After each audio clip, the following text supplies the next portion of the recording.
Hello, beautiful people. Welcome, welcome. Thank you for joining me. So last night we did the Metaphysical Monthly meeting, and I'll just jump right into everything. I hope everyone's doing amazing, everyone live, and as well as everyone watching in the future. Um, we did a Metaphysical Monthly meeting, and we were talking a lot. We ended up talking a lot about basically people pleasing and situations that we get into in relationships where we start to sort of lose ourselves. And it actually can get to the place where we don't even realize that we've kind of done this, that we've kind of lost ourselves, that we've sort of stepped away.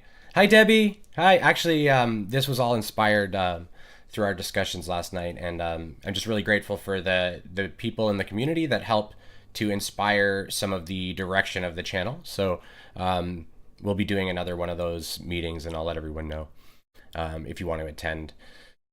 So the first thing that we want to talk about is why does an empath feel drawn to people please in the first place? What is it typically? Now everyone's unique, of course, always. Again, we'll just talk from my experience and what I understand from my clients and other people that I speak with, as far as what I see as typical. And so take everything I say with a grain of salt and discard what doesn't resonate. And we'll go from there. And if there's any questions or any comments in the chat, definitely leave them. I like to try to make this as interactive as possible. The more we can chat about these things, the better. Some of these things are so core to our experience of reality, and we're often not aware of just how deep and how much we've let go of ourselves and abandoned ourselves in many ways in the effort of trying to please other people.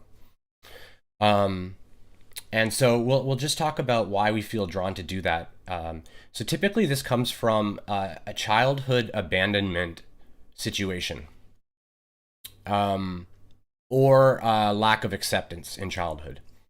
And it can be, almost everyone has this experience to some degree.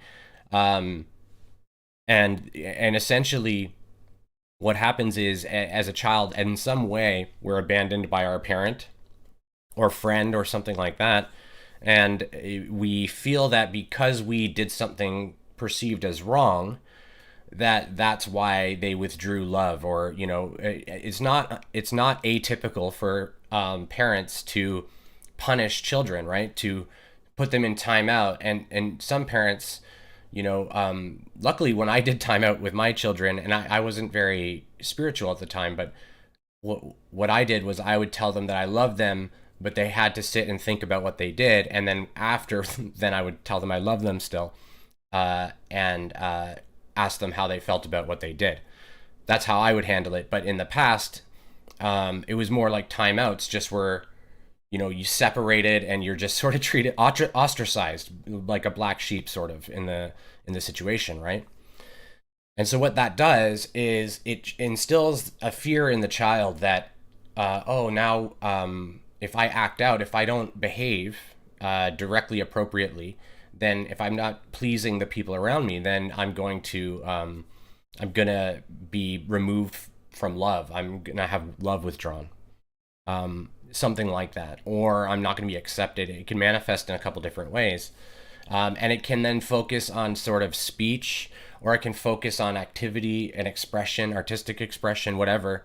So we develop these different wounds that way. So then later in life, we don't tend to actually mature that much emotionally into adulthood. We tend to be very still, like a child, very childish emotionally. And it's not a bad thing. It's meant to be that way, because we're meant to eventually see that a lot of our emotionality is a bit like sort of silly, and stepping away from the emotionality. As empaths, we are very sensitive. And really what an empathic being is, a being that is opened in the heart, the heart center. It doesn't mean that they're always open in the heart. So a lot of people get confused and think, like, if an empath does something that is negative or bad, malicious, hurtful, that they are not now an empath or something. Like there are narcissistic empaths as well, right? Which seems weird to say, but it's just an empathic individual that's focusing the love from the open green ray, closing that down, and then using that to power itself. So it's a bit of a weird situation. But they're empathic in the way that they're still sensitive to the emotionality of others. And instead of being drawn to serve them and help them, they're drawn to try to use that to manipulate them. So it's the other polarity of that. And it's quite rare to have that, but it is something that happens. So as empaths, then the individuals are, not only are they sensitive to how others feel, so they're more aware when they disappoint. They're more aware of how disappointed the other person is, despite whatever they say. So, they tend to pick up read between the lines and feel the energy of the conversation. The emotionality of what's happening in the moment is more of what they feel. It doesn't even matter so much what the words are a lot of the times, depending on the particulars of the individual. But so because of that, we take on the burden of trying to please everyone because we're uncomfortable with their discomfort. So there's two problems with this, right? There's two major issues. The first major issue is that we have to learn how to be okay with other people's discomfort. That's one thing. We have to learn that. We have to learn that it's okay that they're uncomfortable. We don't have to associate it with us and take things personally. We do have to hold ourselves accountable for our inclusion in whatever's gone on. We have to understand that at a grander scale, we designed this exact experience for us, including their behavior and everything. However, even just in this moment, we're observing that the individuals having their experience, and it really doesn't have anything to do with us. All we can do is is there something I can do to help here? And if so, what do I think that might be? It should feel fairly natural to just, it should seem obvious what it is to help. If we're back and forth a lot in the mind around how to help or what to, it's probably because we're pressuring ourselves. Usually when we get into those little decision points, it's really just the ego trying to get us not to do the expansive thing. If you think about any time you've, when a decision is purpose or super, super simple, it's just, I'm going to do that, right? When the ego chimes in, that's when we start to go, well, what about this and that? And we start to doubt. And so almost every time we're in a decision point and we're not sure, we have to realize, oh, I'm actually confused about something here. The ego's chiming in with doubt. That's what's happening, because otherwise I would just go forward. Anyways, I'm not sure why I got into that tangent, but so why is people pleasing a problem? That's the first one, is that we're taking on their situation as a personal issue, which drains us, makes us feel tired, makes us feel whatever, makes us feel like we're having, our own issues. It essentially, we're taking on their stuff and then walking around with it. So it makes us heavy and lowers our vibration. But then the second problem is that we create a cycle. We're never going to please everyone. We're never going to do it. It's the ego that's not pleased. It's the ego that has its opinions and positionalities that's saying how you've been is not right. Now, oftentimes in that expression, if we're honest with ourselves, we can say, yeah, there's a nugget of truth in that, right? There's truth to some of what they're saying. They've said it very harshly. Maybe they've been really mean about it, but there is some truth there. So we want to try to hear feedback, and literally the negative and derogatory things, we can almost just ignore them.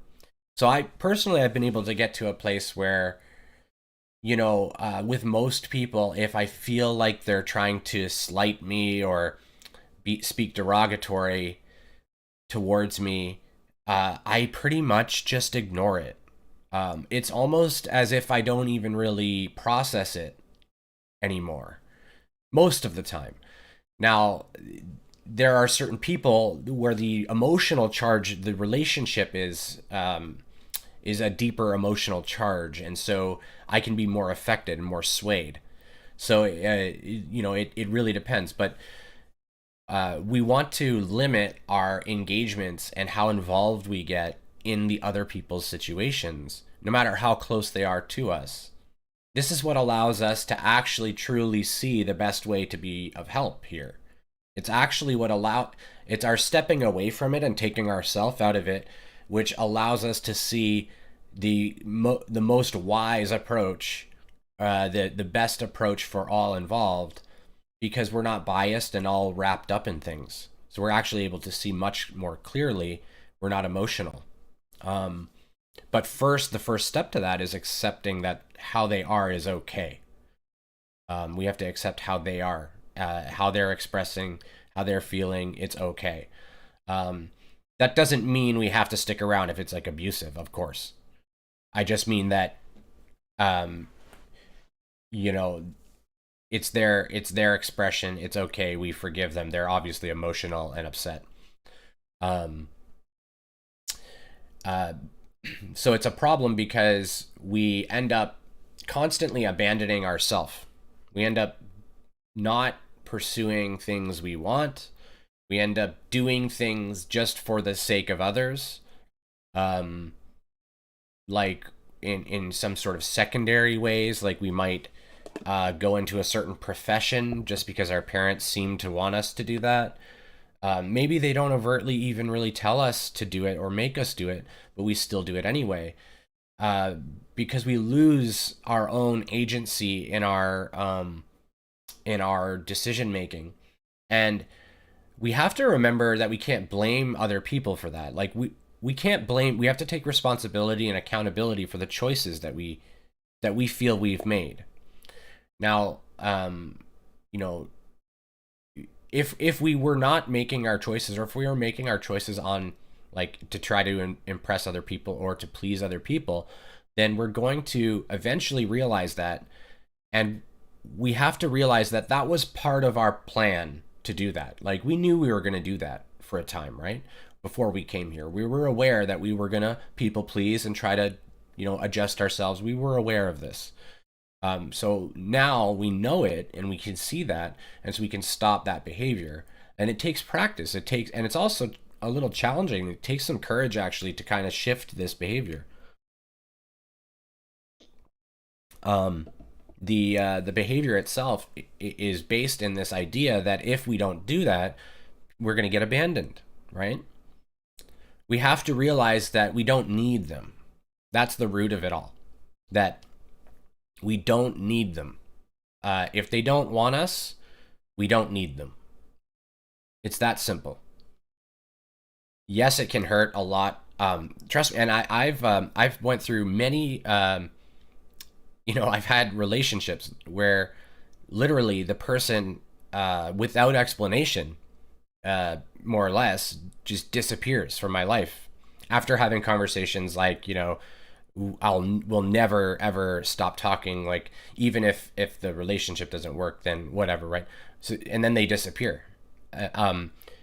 So I've experienced some of sort of the weirdest or deepest types of abandonment, I guess, as well as when I was younger. I had my best friend that we met when we were babies, and we grew up till around 14, and we just kind of went our separate ways. And so we didn't abandon each other, but what I thought was just basically my brother we just drifted away.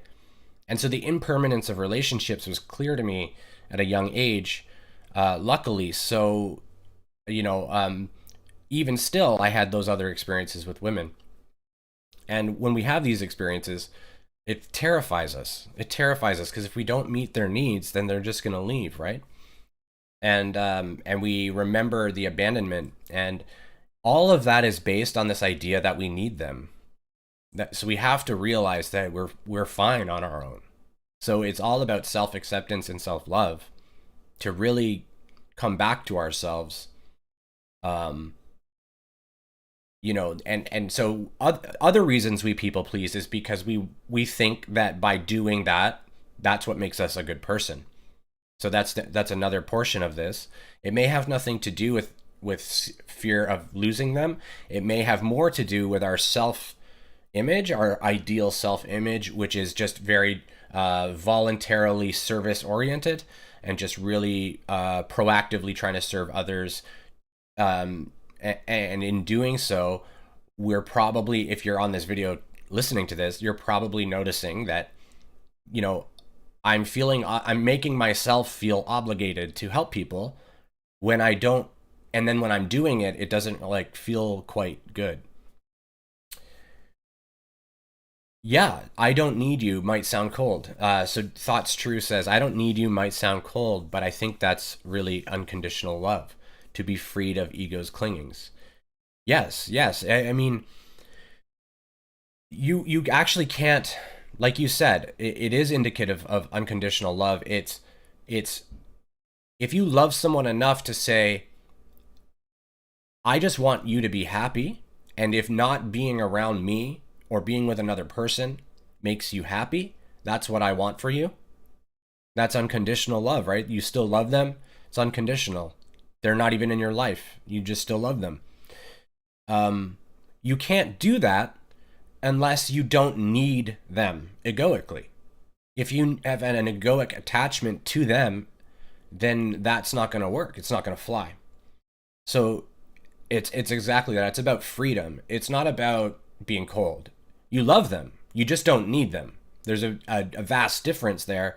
And humanity just generally doesn't totally understand love, and it's not our fault. The ego doesn't understand love. So until we step out of the ego, and open the heart, that's when we start to understand what love is a bit. We start to understand. That's when we start to do fourth density lessons, which is density lessons about love and understanding love. And prior to that, we're just confused, and we're essentially choosing fear or love, but we don't really understand what love is at that point. We just have concepts of love. And so because of our concepts, we presume something that, like, I don't need you. How can you love something and not need it? Like, the ego doesn't quite understand that, generally. So it's not until we've experienced unconditional love, and usually, like, one of the easier ways is like a mother might have a child, or a, you know, something like that, or you might have a pet and you feel it like that. So we have to usually experience it in some way and then realize, oh, that's the sort of thing where we don't really care what the entity, what the being's doing. We love the being. It doesn't matter if they've become, you know, a criminal or whatever's happened. We just love them. It doesn't necessarily mean they're even in our life, right? I mean, if they're bad for our life and we can't have them in our life, maybe we don't, but we still love them. And so that's all it is, right? Debbie says, I'm having more of the issue with others forming attachments to me and wanting too much of my time and energy, way more than I can give. Yeah, so when the universe is doing this, typically, so I can only really speak in generalities, but what's kind of coming through, I guess, is typically when the universe is doing this, it's wanting us to learn how to balance between our desire to serve and our desire to take space for ourselves as well, or our replenishment and rejuvenation, as well as establishing ways for us to learn how to navigate a situation where, like, we're not exactly sure the best way to help, right?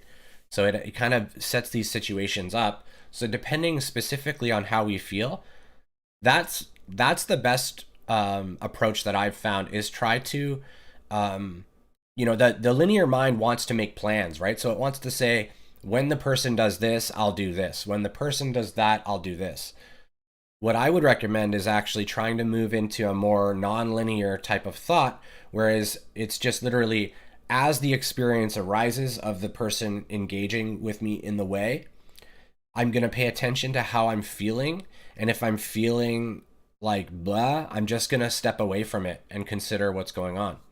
Um, I've found that that's helped me to interrupt the cycling um, of that type of thing. Any type of situation where you're feeling negative about it, it takes a little bit of you have to be sort of mindful, right, and present a little bit. So it can be a little bit challenging, but that's what I would try and do. Um, there's it's challenging too because there can be a sense of people with higher vibration are essentially less judgmental just by the nature. The vibration raises, the less judgmental they are until eventually they reach sort of a plateau where Jesus and Buddha, etc., Krishna reached at consciousness level 1,000, where they're at avatar level. That's with no judgment at all, judgment no longer being a concept. The lack of judgment attracts people to help them express. They have a feeling of safety with you, and a feeling that whatever they're going through, you can probably hear it and not judge them, or they for some reason feel safe. When we're doing that and offering ourselves to it, we're experiencing that energy as well. And so until we learn how to do that without that feeling bad, we're going to continue to attract some of these situations. What I found is I had the exact same situations happening until eventually I learned how to just, it wasn't a problem. And these types of people no longer show up now for me. I just don't have that experience anymore. It was like I learned the lesson. And so now if that situation arises, I kind of understand a bit better how to navigate it for myself, at least. You know, which is why it's hard to teach it. It's all contextual and it's all based on how you feel. But if it comes up again, I'll be able to deal with it. But it just sort of went away. You know, after I sort of accepted that that's how they are, then, you know, I basically forgave it all, forgave myself for being so confused about it, and what to do. Again, self-acceptance. Because when we're putting another's perspective over top of ours, we're abandoning ourselves, right? The other thing is that we don't actually know what their perspective is. We only know what they've told us, and what they've told us has been distorted first by language, but then distorted again by us as each word is then interpreted. We have our own concepts of every word. So we're at multiple layers distorted from understanding what they're actually seeing, what they're experiencing, and we then act from that. So and also it's most likely their ego that's complaining or something, or voicing its needs. So now we're acting from all these multiple layers of confusion, when if we were just tuning into our feelings and our heart, then we're not confused. We're just acting in our truth. And if we're acting in our truth in an open, loving way, peaceful way, we're following our divine will, the will of the Creator. And this allows us to simply just be and trust that because we're doing that, we're not out to hurt anyone. We're just not, right? We're not in that state. We can just trust and be okay. When we're doing that, it's in that way we can be acting in truth instead of abandoning our truth to follow this confusion of words and concepts and things that are distorted from the other person. The universe will pull you to serve people the way that is appropriate, right? You'll sort of just end up doing it in a way. when it's not super appropriate, you're going to kind of make it happen. So if you've had those experiences where you're like trying to help someone, but you can tell that now they feel that you've been intrusive and they got defensive or something, it's because probably they weren't interested in that and like you were kind of pushing, right? And so we have these different situations come up. And as empaths, they're probably very intriguing to us, maybe very uncomfortable. We can be curious about them, but we can also kind of find them all annoying. Why does everything have to be so much, so much? We can almost treat ourselves like we have a disorder, and we really want to not do that, right? This is a superpower, and it's actually what allows us to tune ourselves and balance much quicker than people that are more shut off. And also, people that are shut off can open up. So lots of empaths have this kind of idea that if someone's shut down and isn't feeling like that, that they can't just turn it on. It's not a physiological limitation in the body that stops this, or that doesn't allow this connection to happen, or this empathic presence to establish itself. It's an openness. So the closed off person can open, right? And actually, just by being empathic and loving and peaceful, we model that for them. And so when they're mean to us and we just love and are nice, that confuses the hell out of them, right? They're like, what is this? This person doesn't seem self-interested. And it rattles around in their mind. They don't forget us and stuff like that. At least this is what my guides showed me. They showed me a vision of like people that were mean to me that I was like nice back to and like laughed about or something. Like I used to get made fun of in high school a bit. And I would like joke back at them about how, yeah, I'm stupid, and like just like kind of not even really listen. But anyways, those types of responses, like the people would think about it. What my guide showed me is that the people would think about it like later in the day, like later in years later, they'd be like, that was weird that they did that. And it wasn't in a way of like, oh, look what you did, Sean. It wasn't about that. It was just about noticing the impact of a self-forgiving, self-accepting confidence in a way. That people notice it, and that's how we model and basically make it okay for other people to open up.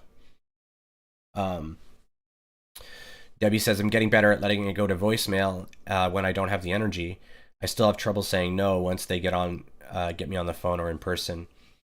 And Thoughts True says, yes, the other person feeling defensive and me feeling like I had intruded is something I'm so needing to work on. Yeah, that's great, Debbie. I mean, it's hard. We also because we don't want to upset people, especially if they're already upset, and we feel that.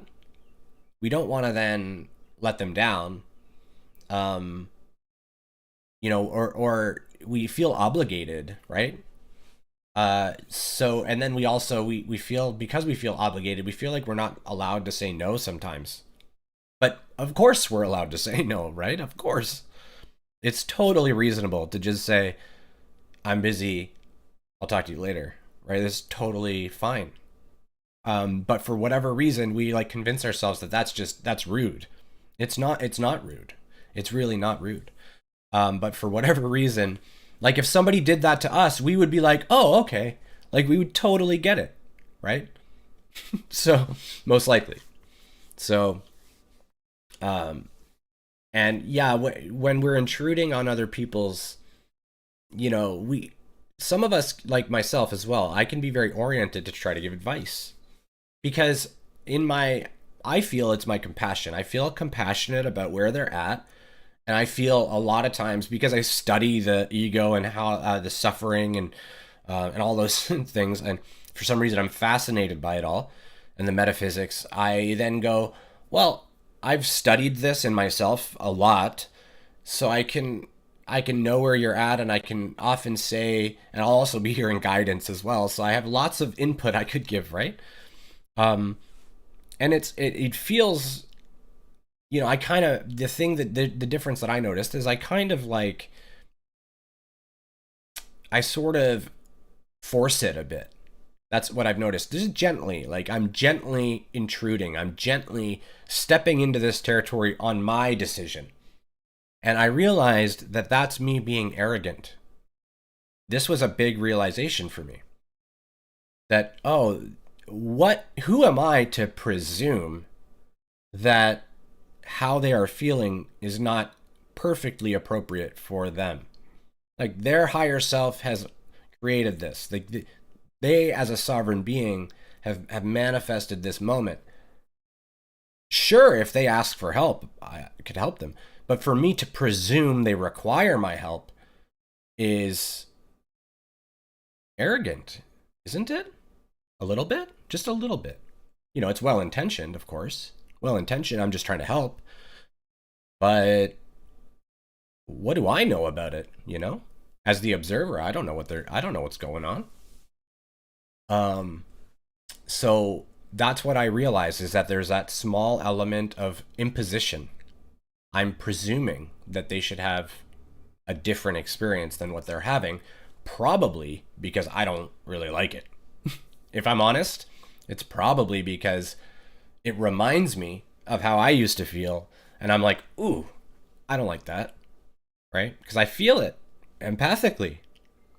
And so then I'm like, no, we don't like this. No, right? Um, I feel like as an empath who often retreats inward for self-healing, sometimes relationships feel one directional. It feels a bit lonely often. Yeah, I mean, it's hard. We have to I know that feeling. I know that feeling well. People are generally more most people are generally more like transactional in things, like what can I get from the person. So most of their speech and most of what they talk about is primarily like, how do I benefit? How am I going to benefit here? We tend to choose our relationships this way. Like we tend to have an idea of the person, the jobs they might have, things like that, these different criteria, because those are what we feel would contribute the most to our lives through this other person, or they have qualities that maybe we lack, you know, things like that, to help round us out in different ways. Um, and this is all well and good, um, but sometimes when we start to open up, we usually are less interested in the identity self. We get less and less interested as we open up.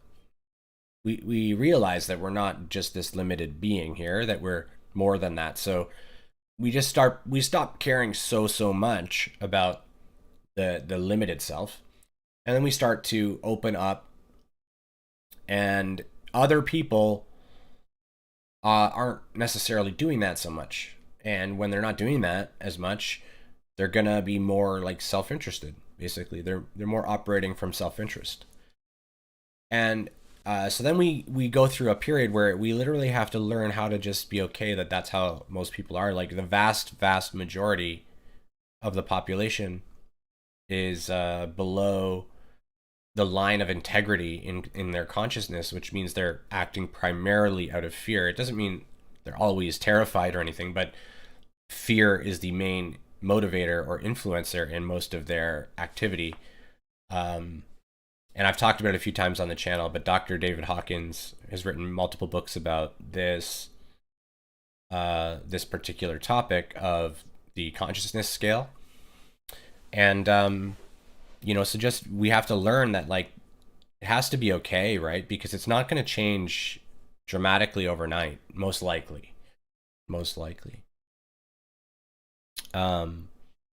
Thoughts True says, yes, I often thought about my arrogance as well, about presuming where they should be when where they are, they're being guided and I have no idea what's going on. Yeah, that's great. I'm glad that that resonated. How do you balance the not offering advice versus just saving space while all they're doing is complaining? I have a challenge with constant complaining, so draining. I also have a challenge with that. So I think it's So whenever we're having a challenge, first of all, I always remind myself there's an opportunity to just accept it as it is. Like, it drains us because we don't like it. So there's an opportunity to learn to be okay with it. Always. That's always an opportunity. However, we are not obligated to do that. So I always remind myself that an opportunity exists to just like be okay that this person does this way. That's an opportunity. I could take that. The other opportunity is to notice that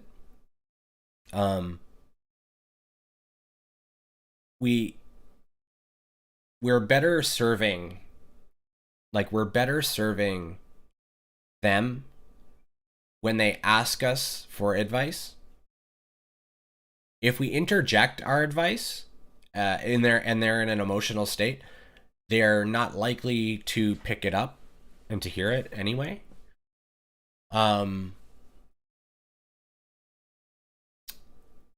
It's also very contextual and based on the relationship, so it's hard to give a general answer. But I would say that if it feels really crappy and it doesn't seem to be helping, really, like it's just, if you're honest and you look at it objectively, you're just like, this, I feel bad after. They don't really seem that helped. They might seem a bit better, but they just come back in a day or two anyway, or whatever. It's not really changing anything. It's not helping. It's not going to satiate their egoic problem, right? So they're going to come back. So it's not really accomplishing anything. Therefore, you're not actually helping. So how can I help? What is the better way for me to help? What is the way that's actually helpful? And then contextually in the situation, you can think about that a bit. But I think what's happening in those situations is our soul's going like, this isn't the way.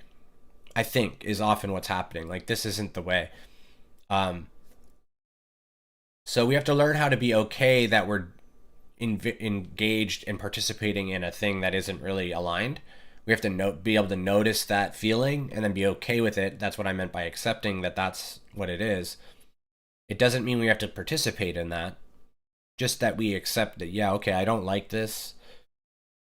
Here, I may have reasons. The reasons aren't super important, really. We don't like it. That's all we need, We can think about it more, of course, but we don't like it. We don't have to make excuses about it. We don't have to, we can do whatever we want as far as that's concerned, but we don't need to make reasons. I don't like it. That's good. That's perfect, right? We all know what it's like to just love something. So I love this and that I don't love it. It's fine. Now, when we're trying to make excuses and stuff, it's usually because we have to justify because we feel a little guilty for not wanting to help or something. But basically, we don't actually help people. People only help themselves. We try to help, like we offer our expression, right? We'll say, here's some advice, whatever it is.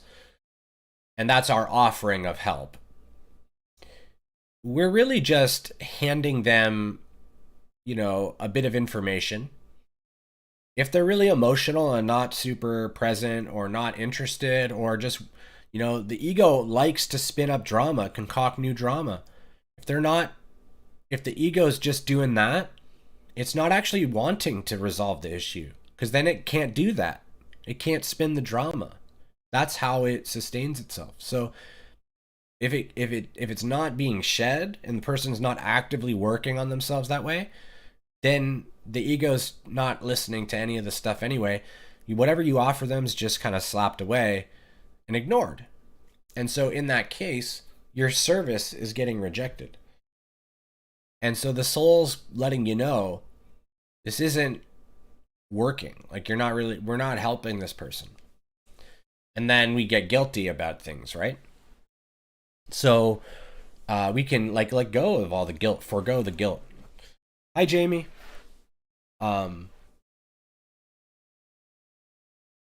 Yeah. Yeah, that's the thing. So now this, when somebody's unconscious, right? And like physically, when they've been knocked unconscious, we can wake them up. Usually, like sometimes we can say their name and they'll wake up, but other times we have to slap them or put smelling salts under their nose. Um, so I'm not suggesting we go around slapping people, but sometimes the best guidance we can give is just truth and wisdom. It may feel to the other that it lacks compassion, but sometimes it's our responsibility to say, I feel that you're ignoring all the advice that I give you. Have you noticed that I've told you the same thing over and over? If you were to put into practice some of the things that I told you, I promise you that you'd feel better. Or something to that effect. You know, you're not being mean. You're just observing and expressing the truth of the situation. This is what you're observing, right? So you're not trying to hurt their feelings. You're just calling them out a bit. Reflect to them the situation, right? Be their mirror a little, if you want to. You know, that's a challenging role to play because it's confrontational in it a little bit for them. And if we are doing that consciously, then we have to kind of be aware that that's what they want from us. Like we'll kind of understand. It'll start to make sense because we'll do it once, and if they just lose it, that's not going to help them, right? They need to be willing to look at themselves. So yeah, no, don't go around slapping people.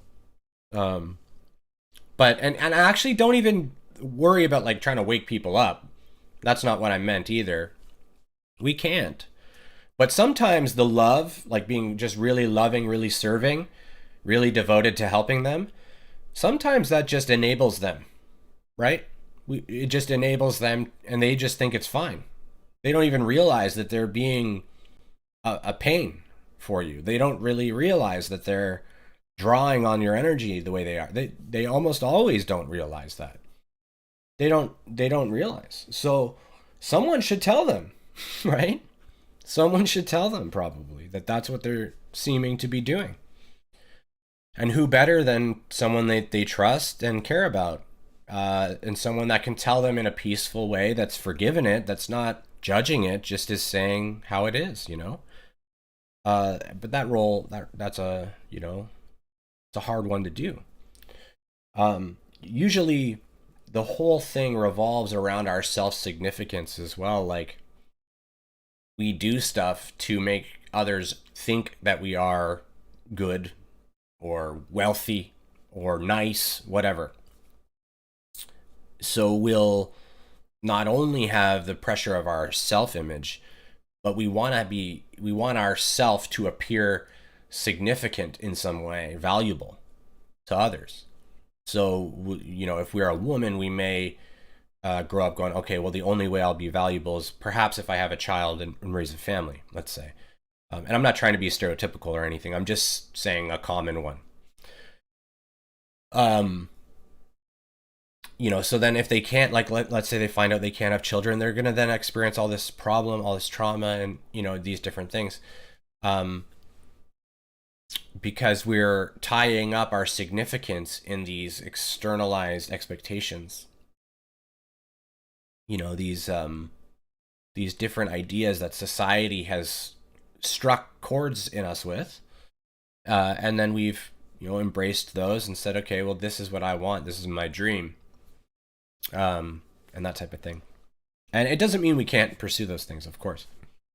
But what we find is that it's this self-centeredness of following our own guidance always, that actually leads us to freedom and actually serving others so much more and better, literally much more better, more efficiently, more effectively. It's by following our heart's guidance that we just are led into very efficient, very service oriented and harmonious exchanges with people where we just are helpful. We also will feel helped when these start to occur. And this is what's come into my life now. So when I exchange with people, I feel better generally now. I feel good. I help them. They usually say something that is interesting or helpful to me. So in almost every single moment, I feel uplifted by my interactions now. Not all of them, just not all of them, of course. But that's how we can tell when like a relationship's aligned or when it's not aligned. And not aligned doesn't mean we abandon it necessarily. It just means that we got to look at this thing. That's really all it means. We don't have to make like sweeping identifications of like, well, I will never speak with them again, or I will speak with them forever and always, no matter what. These commitments don't have to be made. Can you speak about asking for forgiveness? In A Course in Miracles, it says that forgiveness is an illusion, just something the ego demands. Yes, I find it easy to forgive others, but what if I wronged someone? Like if I feel guilty about something that happened years ago when I'd been unconscious. Okay, so first, I did a stream a few weeks ago on this exact topic on self-forgiveness. I would highly recommend that because I talk about specifically how to like investigate the actual occurrence. It's almost an hour long and I talk about exactly just this, and I go through the consciousness chart and go through a lot of stuff. But I would check that out. Also, thank you for the question because it's amazing. So, asking for forgiveness. So yeah, forgiveness. So, A Course in Miracles. So I haven't read all of A Course in Miracles. I've read a little bit of it. And A Course in Miracles is correct. Forgiveness is a illusion. Forgiveness is not a true concept. There cannot be anything to be forgiven in reality, because in order for something to be forgiven, something has to have been wrong. For something to have been wrong, the universe would have had to miscreate.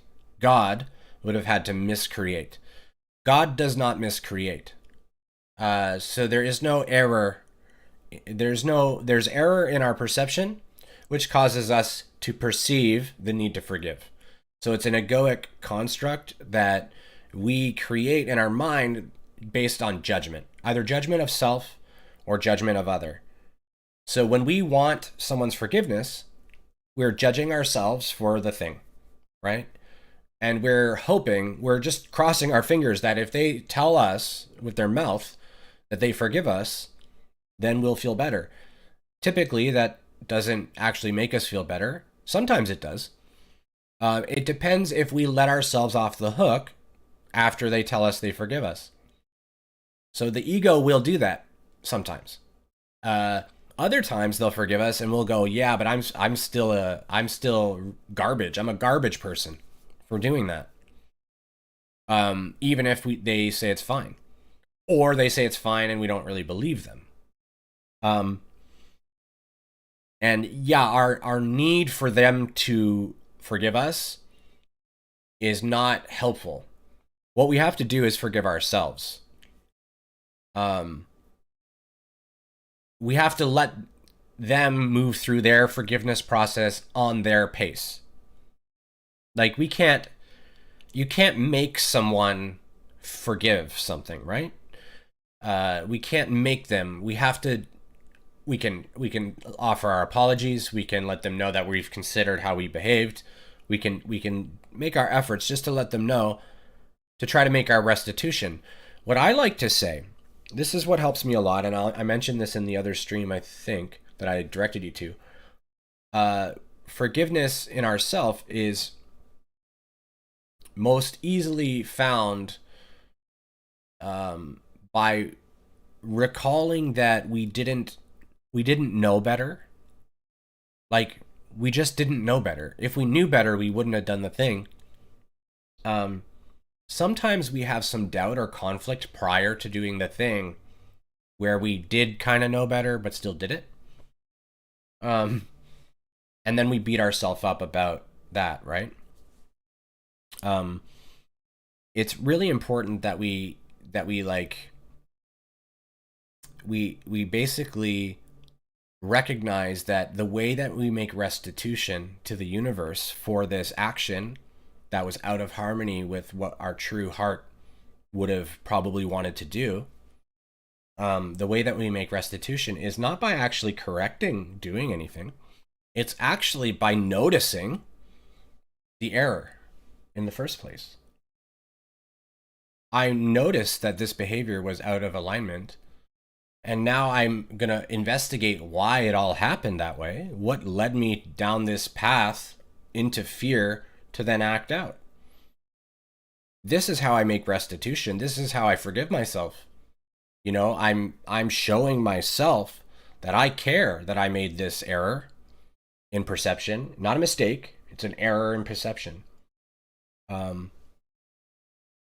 But I made this error and then I acted. I did these things, and I'm going to investigate it. I'm going to figure out why I did it, and then I'm going to try and let it go. Hi, Angelic Sunflame. Oh, I don't think Tassel's here. I don't think Tassel's here. And if she is, though, hello. I don't think she's here, though. If you feel guilty about something that happened years ago. Yeah, so that's what I would do. So first I'd realize that I didn't know better. I didn't know better. Didn't know better. What was I to do? It's really that simple.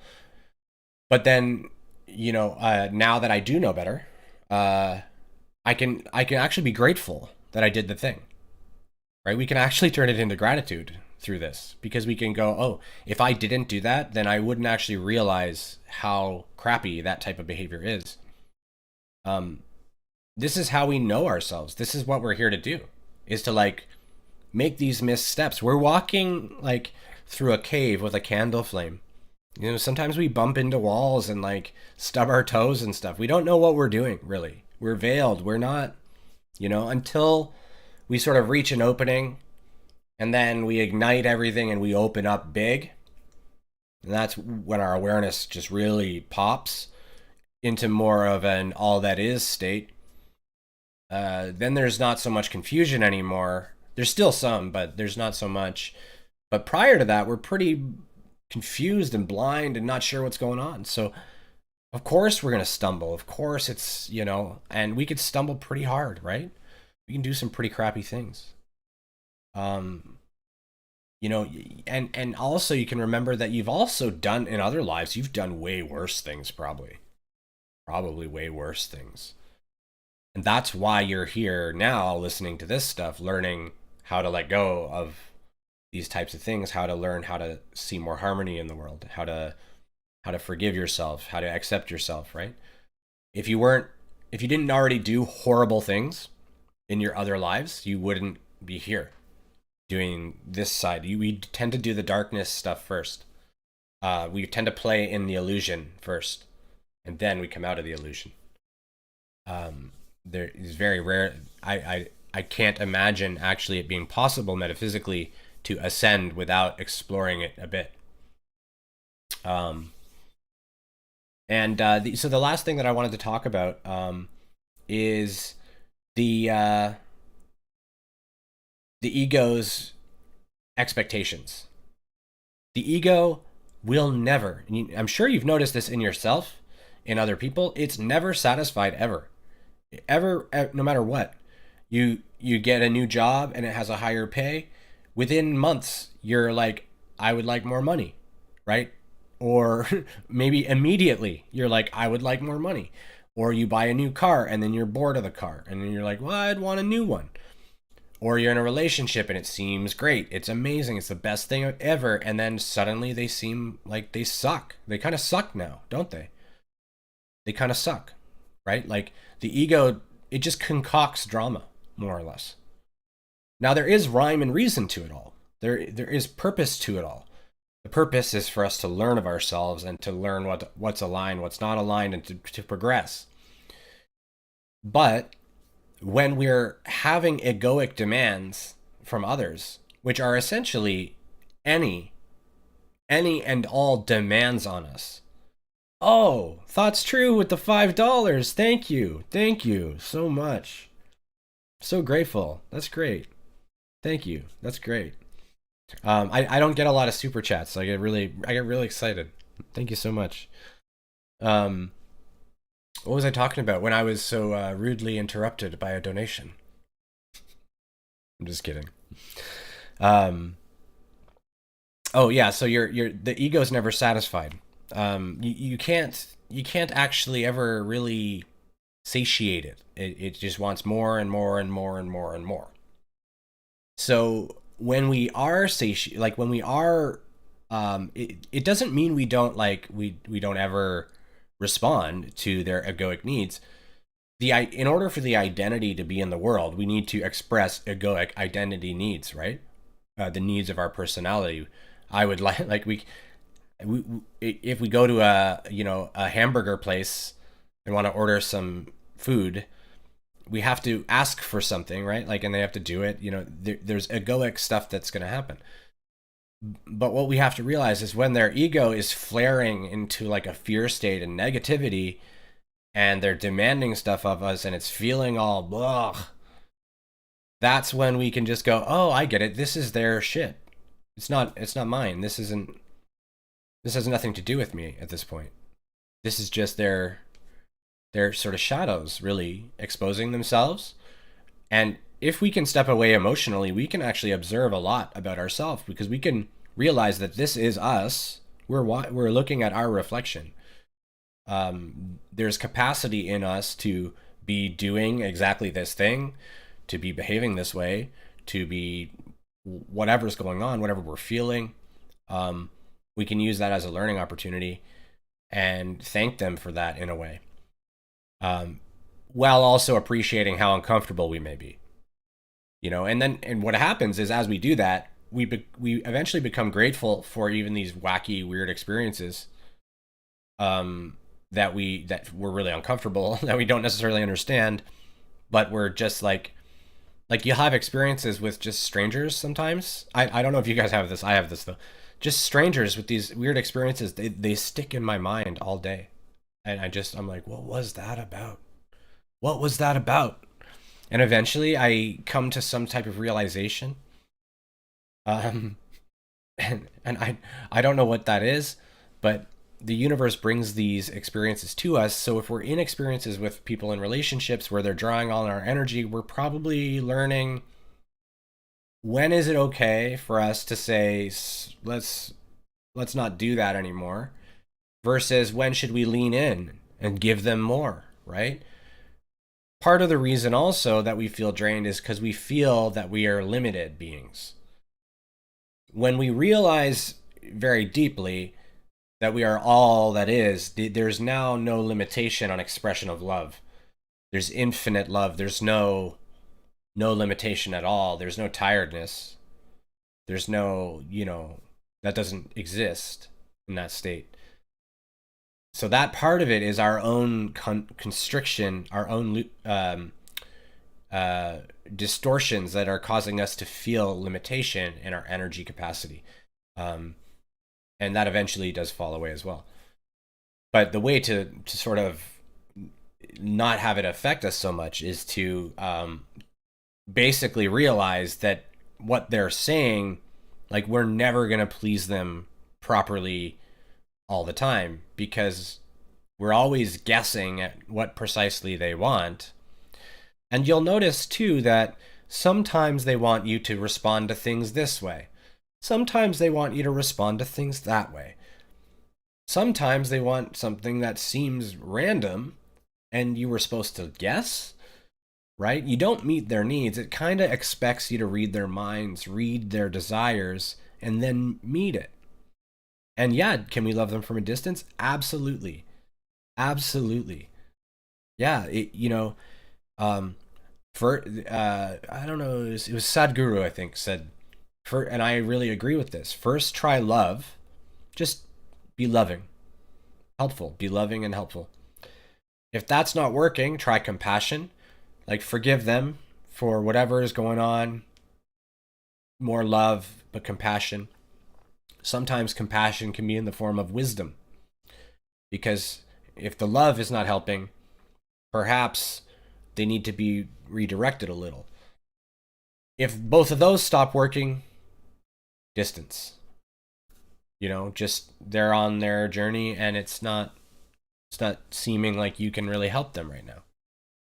And that can be really unfortunate, but it usually is the best if it's draining us that much. Like, only we can discern. We have to discern usually, is this a place where I'm actually probably supposed to accept this person and like learn how to handle this, or is this a thing where I'm probably supposed to step out of this situation? Like, it's hard to say. Um, but we should know, we'll feel it, right? Yeah, sometimes our ego makes some relationships more important than others. Right. Right, exactly. Yeah, it's just the ego that does that.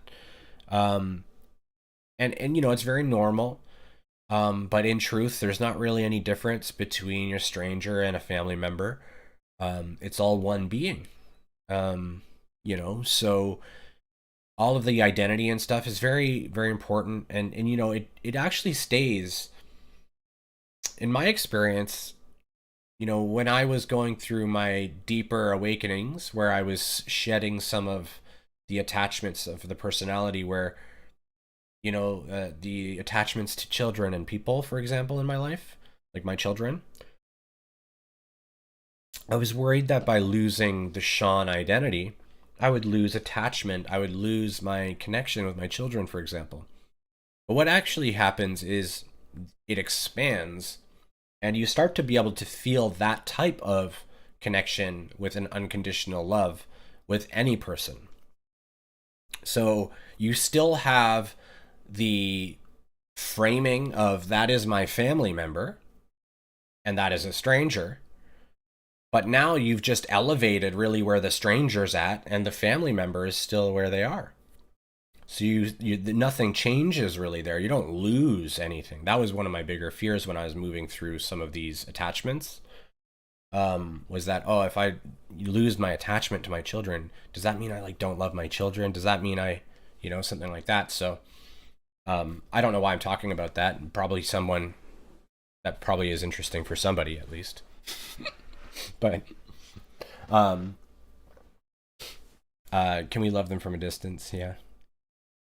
But I think that's it for today. It's about an hour. So yeah, check out that forgiveness stream if you guys are interested.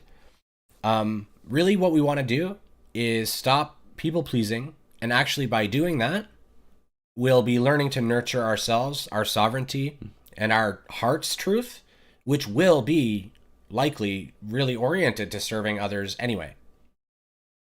It's actually through stop trying to like please everyone's ego that we start to free ourselves up to actually help people properly, to actually be of help. Um, when we're just sort of helping the ego, we're helping on like a surface level with band-aids and temporary little things. And when we stop trying to do all that, we tend to find a new way to help, which tends to open things up, and we tend to help people in deeper ways that really matter, things like that. That allows us to like push the envelope and help people without interfering in their lives or imposing anything on them. So like I say this sometimes, but something like this channel, I don't tell people what to do or think really. I just tell people my perspective, and people tune in if they want to, and if they don't want to, they leave. I'm not pushing anything on anyone. I don't run around the streets preaching things, and I don't do any of that stuff. It doesn't mean you can't, of course, but when we start to try to push and force our perspectives on people, even when we're just defending ourselves, like, we don't need to defend ourselves with people. We don't need to get involved in any of it. Um, we can literally just go, oh, that's the ego, like casting blame and things on me. Yes, maybe I did contribute in this little way, but I did not intend it the way it was received. And so I don't really have to participate in any of this or defend myself.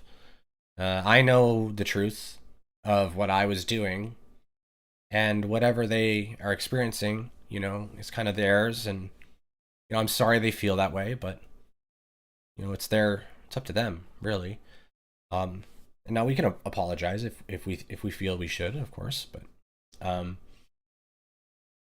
and then, just the last little thing, try to move forward with blind enthusiasm with people, relationships, work, whatever you're doing, whatever your next thing is. Try to just think, don't plan so much. I've been talking about this a little bit. Don't plan things so much. Try to just let things naturally flow out. This can be challenging for a lot of us if we're challenged with uncertainty. But I think you'll find it's so much smoother. It's so much smoother and magical if you can just be a little bit mindful and present as you let things unfold randomly, almost.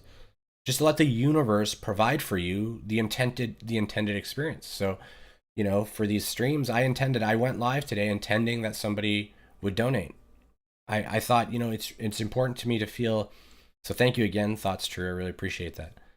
It felt important to me to feel that I could be reimbursed financially a little bit from some of the work I do, and I am a little bit. But it's been a little challenging for me. So one of the things that I did is, prior to the stream, I just set this intention that someone would find it valuable and want to contribute in that way.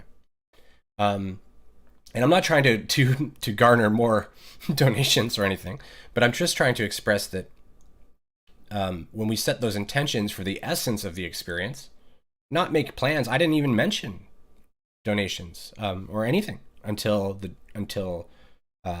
the super chat came through. I didn't say anything about it at all. So I didn't act with an outcome in mind. I just set an intention to have this essence of an experience. Like, I would really like that to be an experience today where I could have this happen. So, yes, yeah, totally. I literally was thinking about it, an hour maybe before going live. And in my experience, when we do things that way, I was not attached to it. I didn't get all wrapped up in it. Wasn't worried about it. I just was like, that'd be really lovely, right? That was sort of my approach. And I just wanted to have an essence of feeling that, that there's a way for that to happen in the universe.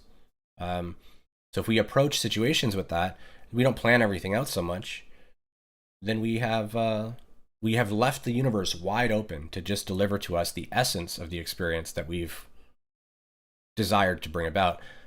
And then we have to be okay if it brings us a pile of poop as well. Sometimes we are served a different meal than we ordered, so to speak. Thank you, everyone, for your time. Appreciate you very much. I'm going to try and go live on Monday. And thank you again, Thoughts True. Really appreciate you help delivering that synchronicity for us and helping me have that example. I think it's a good example of setting an intention for something and then it just happening effortlessly, just through showing up, doing the thing you felt called to do. I think it's a great example. So thank you so much for that. Thank you again, everyone. Sending lots and lots of love to all of you. Take care, everyone.